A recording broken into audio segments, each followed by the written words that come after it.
ஓம் சாந்தி. தினம் ஒரு கதை பகுதியில் இன்று ஒரு கதை பார்க்கலாம். ஒருவர் ஒரு அழகான பெண்ணை திருமணம் செய்தார். திருமணத்திற்கு பிறகு அவர்கள் மிகவும் சந்தோஷமாக வாழ்ந்தனர்.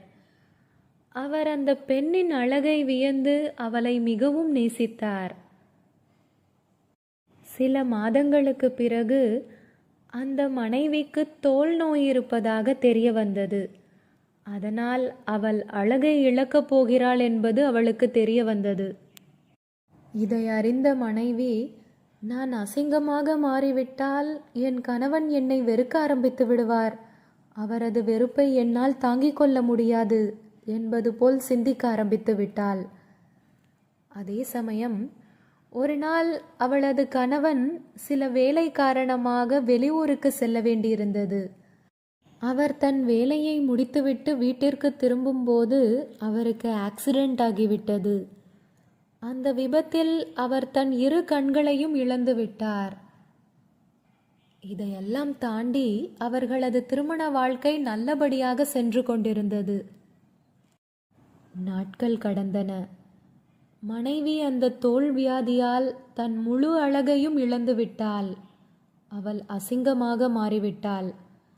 ஆனால் பார்வை இழந்த தன் கணவனால் இதை பார்க்க இயலவில்லை. அதனால் அவர்களது திருமண வாழ்க்கையில் எந்த பாதிப்பும் இல்லை. அவர் எப்போதும் போலவே தன் மனைவியை நேசித்து கொண்டிருந்தார். ஒரு நாள் மனைவி இறந்து விட்டார். இப்போது கணவன் சோகமாக தனிமையில் இருந்தார். அவர் அந்த நகரத்தை விட்டு செல்ல முடிவெடுத்தார். அவர் தன் மனைவியின் அனைத்து இறுதி சடங்குகளையும் முடித்துவிட்டார். மறுநாள் அவர் நகரத்தை விட்டு கிளம்பும்போது அவரது பக்கத்து வீட்டுக்காரர் அவரை பார்த்து கேட்டார், உங்கள் மனைவியின் உதவியின்றி உங்களால் எப்படி வாழ முடியும்? உங்களால் பார்க்க முடியாது. உங்கள் மனைவி உங்களுக்கு இத்தனை வருடங்களாக முழுநேர உதவியாளராக இருந்தார். இப்போது அவர் இல்லை. உங்களுக்கு கடினமாக இருக்கும். கணவன் கூறினார், நண்பா, நான் குருடன் இல்லை. நான் குருடன் போல நடித்தேன். ஏனென்றால் எப்போது என் மனைவிக்கு அவளது தோல் நோய் பற்றி தெரிய வந்ததோ அவள் அப்போதிலிருந்து பயப்பட ஆரம்பித்தாள். நான் அவளை வெறுத்து விடுவேனோ என்று பயப்பட ஆரம்பித்தாள். அவளது அசிங்கத்தை என்னால் பார்க்க முடியும் என்பது அவளது நோயை விட அவளுக்கு துக்கத்தை கொடுத்திருக்கும். அவள் ரொம்ப நல்ல மனைவி. அதனால் அவளை சந்தோஷமாக வைத்துக்கொள்ள விரும்பினேன். அதனால் இத்தனை வருடங்களாக நான் குருடன் போல நடித்தேன் என்றார் அந்த கணவன். சந்தோஷமான வாழ்க்கைக்கு சில நேரம் நாம் மற்றவர்களின் குறைகளை பார்க்காமல் நாம் கண்களை மூடிக்கொள்ள வேண்டும். குறைகள் இல்லா மனிதனும் இல்லை, அதே சமயத்தில் நிறைகள் இல்லா மனிதனும் இல்லை. உலகத்தில் பலவிதமான துக்கங்கள் இருக்கின்றன. ஏனென்றால் இந்த உலகமே துக்க உலகம்.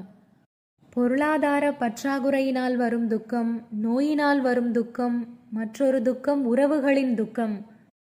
உறவுகளுக்கிடையே அல்லது நாம் சந்திக்கும் மனிதர்களிடத்தில் நாம் காணும் குறை மட்டுமே நம் மனதை பாரமாக்கும்.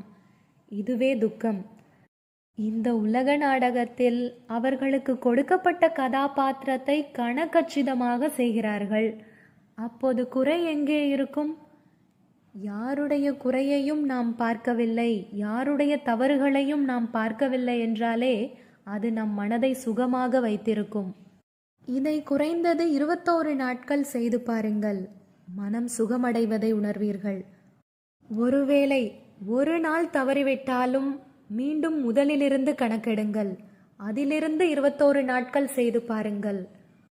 உங்கள் வாழ்க்கை சுகமயமாக மாறுவதை உணர்வீர்கள்.